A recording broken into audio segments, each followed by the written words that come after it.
وسلم۔ آج اس پرفتن دور میں ہر انسان اپنے آپ کو بہتر سمجھ رہا ہے۔ انسان کو اگر اللہ نے تھوڑی سی دولت دے دی ہے تو دولت کی بنیاد پر اپنے آپ کو بہتر سمجھ رہا ہے۔ انسان کو اگر حسن و جمال اللہ نے دے دیا ہے تو حسن و جمال کی بنیاد پر بہتر سمجھ رہا ہے۔ اللہ نے اگر کسی کو کاروبار دے دیا ہے تو کاروبار کی بنیاد پر انسان اپنے آپ کو بہتر سمجھ رہا ہے۔ انسان کو اگر اللہ نے لگژری گاڑی عطا فرما دی ہے تو لگژری گاڑی کی بنیاد پر انسان اپنے آپ کو بہتر سمجھ رہا ہے۔ رہنے کے لیے اگر بنگلہ دے دیا ہے تو وہ بنگلے کی بنیاد پر اپنے آپ کو بہتر سمجھ رہا ہے۔ زمین جائیداد کا مالک بنا دیا ہے تو زمین جائیداد کی بنیاد پر اپنے آپ کو بہتر سمجھ رہا ہے۔ اور بینک بیلنس ہو گیا ہے تو بینک بیلنس کی بنیاد پر اپنے آپ کو بہتر سمجھ رہا ہے۔ یا رسول اللہ، اس پرفتن دور میں دولت والا بہتر سمجھے، شہرت والا بہتر سمجھے، منصب والا بہتر سمجھے، پراپرٹی والا بہتر سمجھے، بینک بیلنس والا بہتر سمجھے، لگژری گاڑی والا بہتر سمجھے۔ یا رسول اللہ، آخر بہتر کون ہے؟ ہم کس کو بہتر سمجھے؟ دولت والے کو بہتر سمجھے، شہرت والے کو بہتر سمجھے، منصب والے کو بہتر سمجھے، پراپرٹی والے کو بہتر سمجھے، بنگلے والے کو بہتر سمجھے، لگژری گاڑی خریدنے والے کو بہتر سمجھے۔ یا رسول اللہ، ہم کس کو بہتر سمجھے؟ تو میرے نبی نے ارشاد فرمایا، خیرکم من تعلم القرآن وعلمہ۔ تم میں بہتر وہ ہے جو قرآن کو پڑھے اور دوسروں کو پڑھائے۔ نعرہ رسالت، مسلک اعلی حضرت، علماء اہل سنت، عظمت قرآن کانفرنس، نعرہ تکبیر، نعرہ رسالت۔ دنیا کا منصب مل جانے کی بنیاد پر بہتر مت سمجھنا۔ مولانا حنیف صاحب بڑی اچھی تقریر کر رہے تھے عظمت قرآن پر، میں سن رہا تھا۔ قرآن اپنے بچوں کو پڑھائیے، اور ہمارے نبی صلی اللہ تعالی علیہ وسلم نے، آپ کو بتاؤں، میں نے ایک حدیث شریف پڑھی تھی، خیرکم من تعلم القرآن وعلمہ۔ تم میں بہتر وہ ہے جو قرآن کو پڑھے اور دوسروں کو پڑھائے۔ دوسری حدیث شریف رسول اللہ صلی اللہ علیہ وسلم نے ارشاد فرمایا، اطلبوا العلم ولو کان بالصین۔ علم حاصل کرو، اس کے لیے تمہیں چاہے ملک چین جانا پڑے۔ میں اپنے علماء کی توجہ چاہتا ہوں، یہاں پر جو ملک چین کا آقا علیہ الصلوۃ والتسلیم نے ذکر کیا ہے، اس ملک چین سے مراد کیا ہے؟ جو ہمارے محدثین کرام ہیں، جو ہمارے بڑے علماء ہیں، انہوں نے کیا اس کی تشریح فرمائی ہے؟ میں آپ کو بتاؤں، ادھر کیا ہے کہ تم میں بہتر وہ ہے جو قرآن کو پڑھے اور دوسروں کو پڑھائے۔ ادھر میرے نبی نے کیا فرمایا ہے کہ علم حاصل کرو، اس کے لیے تمہیں چاہے ملک چین جانا پڑے۔ یہاں پر علم سے مراد کیا ہے؟ وہ علم دینیا نہیں ہے۔ میرے نبی صلی اللہ تعالی علیہ وسلم سے بہتر جو ہے کوئی بھی صحابہ کو علم دین، علم شرع سکھانے والا میرے نبی سے نہ بہتر کوئی ہوا ہے نہ کوئی ہوگا۔ میرے نبی نے علوم شریعہ، شریعت کا علم، دین کا علم، قرآن کا علم اپنے صحابہ کو سمجھا دیا، اپنے صحابہ کو سکھا دیا۔ یعنی علم دین جو تھا وہ صحابہ نے نبی علیہ الصلوۃ والتسلیم سے سیکھا۔ اور اس دوسری حدیث شریف میں جو یہ اشارہ ہے کہ علم حاصل کرو، اس کے لیے تمہیں چاہے ملک چین جانا پڑے۔ اب آپ دیکھیں 1400 سال پہلے میرے نبی نے آخر ملک چین کا ذکر کیوں کیا؟ میرے نبی ارشاد فرما دیتے کہ علم حاصل کرو، اس کے لیے تمہیں چاہے انڈیا جانا پڑے، علم حاصل کرو، اس کے لیے تمہیں چاہے جاپان جانا پڑے، علم حاصل کرو، اس کے لیے تمہیں چاہے آسٹریلیا جانا پڑے، علم حاصل کرو، اس کے لیے تمہیں کسی اور ملک جانا پڑے۔ لیکن میرے نبی نے چین کا نام کیوں لیا، چین کا ذکر کیوں کیا؟ توجہ چاہتا ہوں کہ میرے نبی صلی اللہ تعالی علیہ وسلم نے اس حدیث میں جو مراد آیا ہے علوم عصریہ ہے، علوم دینیا کو سب سے بہتر سکھانے والا اگر کوئی تھا تو میرے نبی تھے۔ اس حدیث میں جو ملک چین کا ذکر ہے، یہاں میرے نبی نے اپنی امت کو یہ پیغام دیا ہے کہ اے لوگو، تم قرآن کا بھی دین سکھانا، تم قرآن کا بھی علم سکھانا، حدیث کا بھی علم سکھانا، فقہ کا بھی علم سکھانا، منطق کا بھی علم سکھانا، علم حدیث بھی سکھانا، علم تفسیر بھی سکھانا، علم فقہ بھی سکھانا، سب کچھ سکھانا۔ لیکن علم دین کے ساتھ ساتھ اپنے بچوں کو IAS، IPS، انجینئر، ڈاکٹر سب کچھ بنانا، اس لیے کہ علم دین سیکھ کر کے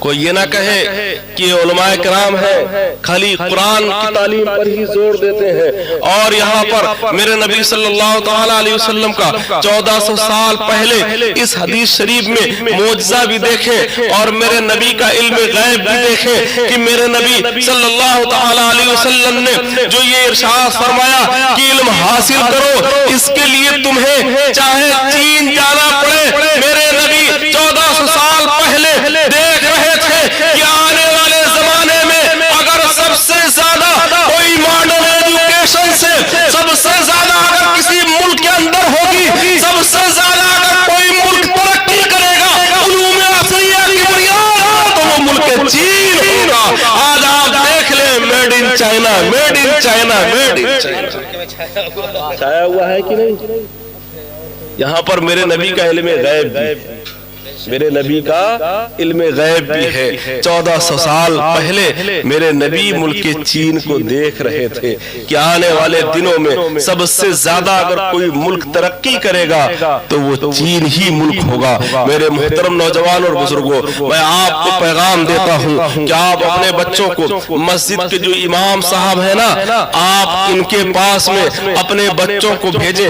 آج حال ہمارا یہ ہے کہ ہم اپنے بچوں کو قرآن تعلیم دلانے کے نام پر 100 روپے مہینہ ہم سے نہیں نکلتا ہے، اور انگلش میڈیم میں ہم 1000 1200 1500 2000 بھی خرچ کرتے ہیں اور اس پر فخر کرتے ہیں۔ یاد رکھو وہ بھی ضروری ہے، لیکن اس سے پہلے قرآن پڑھانا ضروری ہے۔ اگر آپ نے قرآن پڑھا لیا، رسول اللہ کی حدیث شریف پڑھا لی، بچے کو اگر دیندار بنا لیا، دین سکھا دیا، پھر بچہ آپ کو قرآن پڑھ کے، دین پڑھ کے، رسول اللہ کی شریعت کو پڑھ کے، رسول اللہ کی حدیث کو پڑھ کے جب ڈاکٹر بنے گا، پھر جو ہے مرا ہوا پیشنٹ آئی سی یو میں نہیں رہے گا۔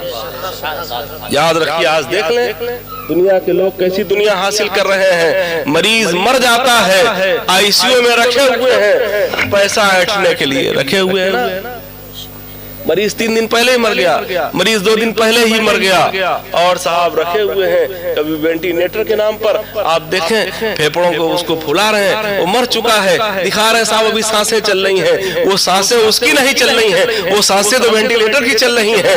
لیکن جب آپ کا بچہ کوئی بھی حافظ قرآن بن کر کے، آپ دیکھیں الثقافت السنیہ جو کیرلا کے اندر ہے، وہاں پر بچے حافظ قرآن بھی بن رہے ہیں، عالم دین بھی بن رہے ہیں، اور اس کے پڑھے ہوئے بچے حافظ قرآن اور عالم دین بننے کے بعد جب لائر، انجینئر اور جج بنیں گے، جب بڑے ادھیکاری بنیں گے، پھر وہ نہ بھی سوچ لیں گے اور پھر تو ان کے قلم سے غلط فیصلے ہوتے ہیں۔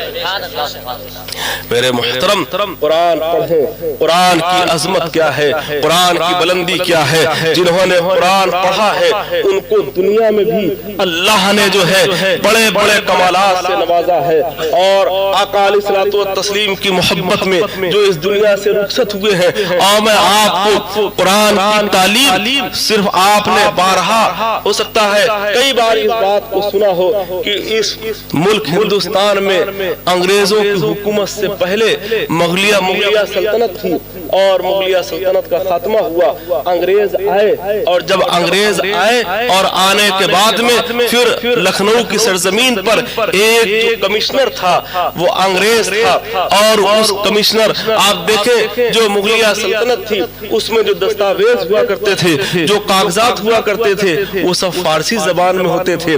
اب وہ انگریز جو تھا نا، وہ انگریزی کا جانکار تھا، انگریزی آتی تھی، اس کو فارسی نہیں آتی تھی۔ اب اس نے اپنے مشیروں کو بلایا اور ان سے مشورہ کیا کہ آخر یہ سارے دستاویز ہیں اور ہم اس کو سیکھنا چاہتے ہیں، پڑھنا چاہتے ہیں، فارسی زبان حاصل کرنا چاہتے ہیں، کس سے حاصل کی جائے؟ تو اس وقت وہاں پر جو ایک عالم دین تھے جن کا نام مولانا سراج الدین صاحب تھا، کسی نے کہا وہ فارسی زبان کے بہت ماہر ہیں، ان کو کر لیا جائے اور وہ آ کر کے جو ہے تمہیں فارسی سکھا دیں گے۔ ٹھیک ہے۔ اب مولانا سراج الدین کو اس کمشنر نے جب بلایا اور کہا کہ مولانا یہ فارسی زبان ہم سیکھنا چاہتے ہیں، مولانا نے کہا ٹھیک ہے ہم تمہیں سکھا دیں گے، لیکن ہماری کچھ ریکوائرمنٹ ہے ہماری کچھ شرطیں ہیں. مجھ جیسا دنیا دار کوئی مولوی ہوتا نا تو سوچتا کہ یہ بڑے کمشنر ہیں, بڑی دولت ہے, بڑا پیسہ ہے, تو کچھ نہ کچھ میں کیا بولتا کہ صاحب ہاں سکھا دیں گے, لیکن میرے لیے گاڑی کا انتظام کر دیجئے, مجھے اتنے ہزار چاہیے مہینے میں, مجھے یہ چاہیے, مجھے وہ چاہیے. اس نے انگریز نے کہا آپ کی کیا ریکوائرمنٹ ہے, آپ کی کیا شرائط ہے؟ انہوں نے کہا سن, جب ہم تیرے گھر میں تجھے پڑھانے کے لیے آئیں گے اور میری جب نماز کا ٹائم ہو جائے گا تو تجھے میرے وضو کے لیے پانی کا انتظام کرنا پڑے گا اور تجھے ہی میری نماز کے لیے مصلی کا انتظام کرنا پڑے گا. چونکہ یہ اللہ والے ہوتے ہیں جن کے دل میں خوف خدا ہوتا ہے, عشق نبی ہوتا ہے, پھر دنیا کی محبت ان کے دلوں میں نہیں ہوا کرتی ہے, دنیا کا حرص نہیں ہوا کرتا ہے, دنیا کا لالچ نہیں ہوا کرتا ہے. اس انگریز کمیشن نے کہا ٹھیک ہے, مجھے آپ کی شرط منظور ہے. مولانا سراج الدین نے اس انگریز کو فارسی پڑھانا شروع کیا. ایک دن پڑھایا, 2 دن پڑھایا. نماز کا وقت ہوتا ہے, مولانا وضو کرتے ہیں اور وہیں پر نماز پڑھتے ہیں. نماز کے بعد میں قرآن کی تلاوت کیا کرتے ہیں. آپ دیکھیں وہ مولانا ہے, غیر کے گھر میں بھی جا کر کے قرآن کی تلاوت کر رہے ہیں. آج ہمارے گھروں سے, آج آپ 20 سال 25 سال پہلے دیکھیں گے کسی پرانے آدمی سے اگر آپ پوچھیں گے, مولانا حنیف صاحب سے بھی اگر آپ پوچھ لیں گے 20-25 سال پہلے کی بات, تو یہ بتائیں گے کہ جب ہم فجر کی نماز کے بعد میں اپنی بستی سے گزرتے تھے تو گھروں سے قرآن کی تلاوت کی آواز آیا کرتی تھی, قرآن پڑھا جایا کرتا تھا. آج گھروں میں قرآن رکھا ہے, طاقوں میں سجانے کو رکھا ہے. قرآن کی ضرورت کب پڑتی ہے؟ جب آپس میں میاں بیوی کے جھگڑے ہوتے ہیں اور نرم بھوجائی کی تکرار ہوتی ہے. لاؤ قرآن, اٹھاؤ قرآن, کھاؤ. سمجھ رہے نا, لاؤ قرآن, اٹھاؤ قرآن, کھاؤ قسم. یعنی قرآن کو بس اب ہم نے قسم کھانے کے لیے سمجھ لیا ہے. اور بہت زیادہ ہوا تو رمضان کا مہینہ آیا, اس میں قرآن پڑھ لیا. بہت زیادہ ہوا تو جمعے کو اگر موسم صاف رہا تو صاحب نہا لیے تو قرآن پڑھ لیا, اور اگر موسم زیادہ سرد ہو گیا تو جوانی ہی میں بڑھاپے کے اثرات جھلکنے لگے. سمجھ رہے نا, پھر جو ہے بڑھاپے کے اثرات جھلکنے لگتے ہیں. سردی ہو گئی. میرے محترم, قرآن کی تلاوت کرے. جن گھروں میں قرآن کی تلاوت ہوتی ہے وہاں پر اللہ کی رحمتوں کا نزول ہوتا ہے. اور میرے نبی صلی اللہ تعالی علیہ وسلم نے ارشاد فرمایا کہ جن کے گھروں میں 3 چیزیں ہوتی ہیں نا, ان کے گھر میں اللہ کے فرشتے نہیں داخل ہوتے ہیں. وہ 3 چیزیں کیا ہے؟ اگر کوئی انسان کتا پالے ہوئے ہے اور گھر کے اندر اگر کتا رہتا ہے تو جس گھر کے اندر کتا رہتا ہے اس گھر کے اندر بھی فرشتے نہیں داخل ہوتے ہیں. آج ہمارے مسلمان بھی جو ہے انگریزوں کی راہ پر اور جو ہے مغربی تہذیب کو اپنا رہے ہیں. کتا پالے ہیں, آپ کتا پالے, اگر آپ کو لگتا ہے کہ آپ کی حفاظت کر رہا ہے آپ کتا پال لیں, لیکن کتا یہ نجس ہوتا ہے اور نجاست کو گھر میں نہیں رکھا جاتا ہے. آپ باہر گھر کے اس کے انتظام کریں. آپ کتا پالے یہ آپ کی اپنی مرضی ہے, لیکن کتا نجس ہوتا ہے, گھر کے اندر رہے گا تو پھر اللہ کی فرشتے نہیں آئیں گے. جب اللہ کے فرشتے نہیں آئیں گے تو اللہ کی رحمتیں بھی نازل نہیں ہوگی. تو میرے محترم, جس گھر میں کتا داخل ہوتا ہو وہاں اللہ کے فرشتے نہیں آتے ہیں. جس گھر میں تصویریں لگی ہوتی ہیں, آج دیکھیں صاحب گھر گھر میں کوئی سلمان خان کی تصویر لگائے ہے, کوئی فلاں خان کی تصویر لگائے ہے, کوئی کسی کی تصویر لگائے ہے. آج تو جہالت کے دور میں انسان شریعت سے اتنا دور ہو چکا ہے کہ صاحب پیر صاحب حیات ہے, ابھی زندہ ہے, اور ان کی گھر میں تصویر لگا کر کے صاحب سامنے کھڑے ہو رہے ہیں. یہ جائز نہیں, حرام ہے, یہ بالکل جائز نہیں ہے. تصویر کھچانا مجبوری ہے, لیکن شوق نہ بنائے, مزاج نہ بنائے. انسان جا رہا حج کے لیے, عمرہ کے لیے, پاسپورٹ بنانا ہے, ہمارے علماء کرام نے اجازت دی, ضرورت کے تحت آپ بنا سکتے ہیں بلا ضرورت تصویریں رکھنا. اور بہت سے لوگ تو اپنے مشائخ کی تصویر گھر میں رکھ کے جو پردہ کر چکے ہیں صاحب اگربتی جلا رہے ہیں, کھڑے ہو رہے ہیں. یہ شرک ہے, بت پرستی ہے, یہ جائز نہیں ہے. عقیدت رکھیں, اتنی عقیدت رکھیں شریعت کے دائرے کے اندر,